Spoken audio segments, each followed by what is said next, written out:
২৪ June ২০২৬ বেইজিংয়ের আকাশে তখন এক নতুন কূটনৈতিক ভোরের আভা। প্রথা ভাঙার এক বড়সড় সাহস নিয়ে বাংলাদেশের প্রধানমন্ত্রী তারেক রহমান পা রাখলেন চীনের মাটিতে। দশকের পর দশক ধরে চলা দক্ষিণ এশিয়ার অলিখিত কূটনৈতিক রীতিনীতিকে বুড়ো আঙ্গুল দেখিয়ে দিল্লিতে পা না রেখে সোজা চীনের পথে যাত্রা। এটি কেবল একটি দেশ ভ্রমণ নয়, এটি এক নতুন ভূরাজনৈতিক যুগের ঘোষণা। বাংলাদেশ যে এখন নিজস্ব স্বকীয়তায় বিশ্বমঞ্চে এক সার্বভৌম শক্তি হিসেবে মাথা তুলে দাঁড়িয়েছে, এই সফর তারই এক জোরালো বহিঃপ্রকাশ। আন্তর্জাতিক কূটনীতির গলিঘুচিতে সফরের এই ক্রমবিন্যাস কখনোই কাকতলীয় হয় না। প্রতিটি পদক্ষেপের পেছনে থাকে সুচিন্তিত বার্তার স্বাক্ষর। গত কয়েক দশক ধরে বাংলাদেশের যে কোনো নতুন সরকার প্রথম বিদেশ সফরে দিল্লিকে প্রাধান্য দিয়ে এসেছে, যা ছিল ভারতের প্রতি এক ধরনের প্রথাগত স্বীকৃতি। কিন্তু এবার চিত্রপট সম্পূর্ণ ভিন্ন। তারেক রহমানের এই বেইজিং যাত্রা প্রমাণ করল, ঢাকা এখন আর কোনো একক কক্ষের উপর নির্ভরশীল নয়।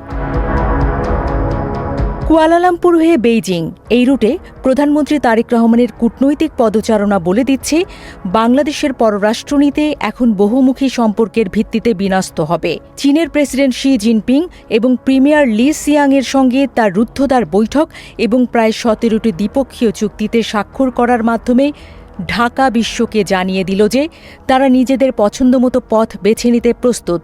সম্পর্কের কোনো একটি নির্দিষ্ট দিক বা মেরু এখন আর বাংলাদেশের গন্তব্য নির্ধারণ করবে না। চীনের সঙ্গে এই ঘনিষ্ঠতার মূলে রয়েছে গভীর অর্থনৈতিক বাস্তবতা। চীন এখন বাংলাদেশের বৃহত্তম বাণিজ্যিক অংশীদার। পদ্মা সেতুর রেল সংযোগ থেকে শুরু করে কর্ণফুলী টানেল কিংবা পায়রা বিদ্যুৎ কেন্দ্র, বাংলাদেশের আধুনিক অবকাঠামোর প্রতিটি ইট পাথরে চীনের ছাপ স্পষ্ট।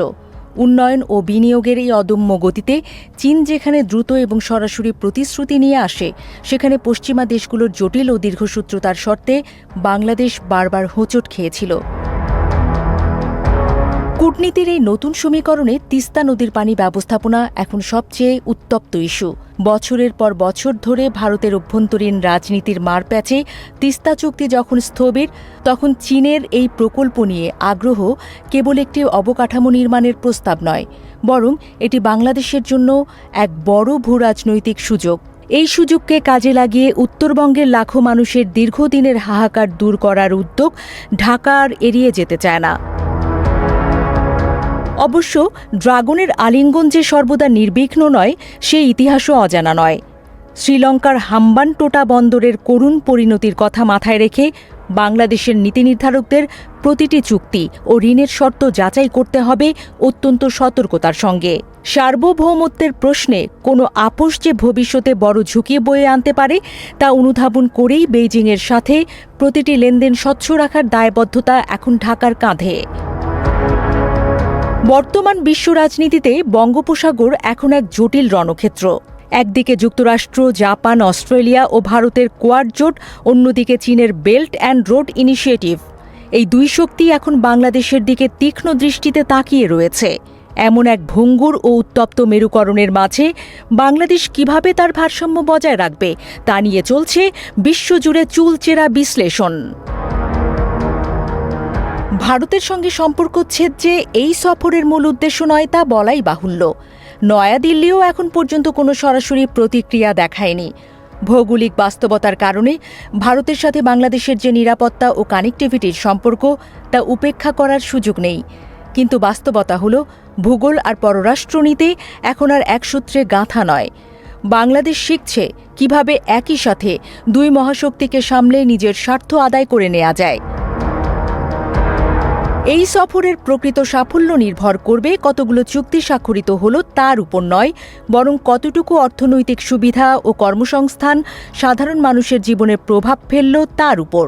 কূটনৈতিক প্রজ্ঞার প্রকৃত পরীক্ষা হবে সেখানেই, যেখানে রাষ্ট্র তার নিজস্ব সম্পদের উপর পূর্ণ নিয়ন্ত্রণ রেখে উন্নয়নের জোয়ার বইয়ে দেবে। তারেক রহমানের এই বেইজিং সফর বাংলাদেশের পররাষ্ট্রনীতির এক নতুন দিগন্ত উন্মোচন করল। বাংলাদেশ আজ আর দক্ষিণ এশিয়ার কোনো নিষ্ক্রিয় দাবার গুটি নয়, বিশ্বশক্তির ড্রাগনকে স্বীকৃতি দিয়ে পেখম মেলা ময়ূরের সাথে সম্পর্ক বজায় রেখে নিজস্ব শর্তে নাচার সাহসিকতা প্রদর্শন করাই এখন ঢাকার মূল লক্ষ্য।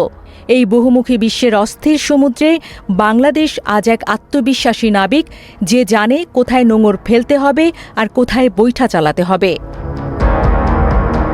কূটনীতির এই জটিল খেলায় ঢাকা প্রমাণ করতে চায় যে তারা কারুর কাছে মাথা নত করতে নয়, বরং মাথা উঁচু করে নিজের পরিচয় গড়ে তুলতে এসেছে। বেইজিং থেকে ঢাকা এই দীর্ঘ পথের প্রতিটি মাইলফলক এখন বাংলাদেশের সার্বভৌম উন্নয়নের নতুন প্রতিশ্রুতি। সব সংশয় আর শঙ্কা কাটিয়ে বাংলাদেশ কি পারবে এই ভারসাম্যের রাজনীতিতে সফল হতে?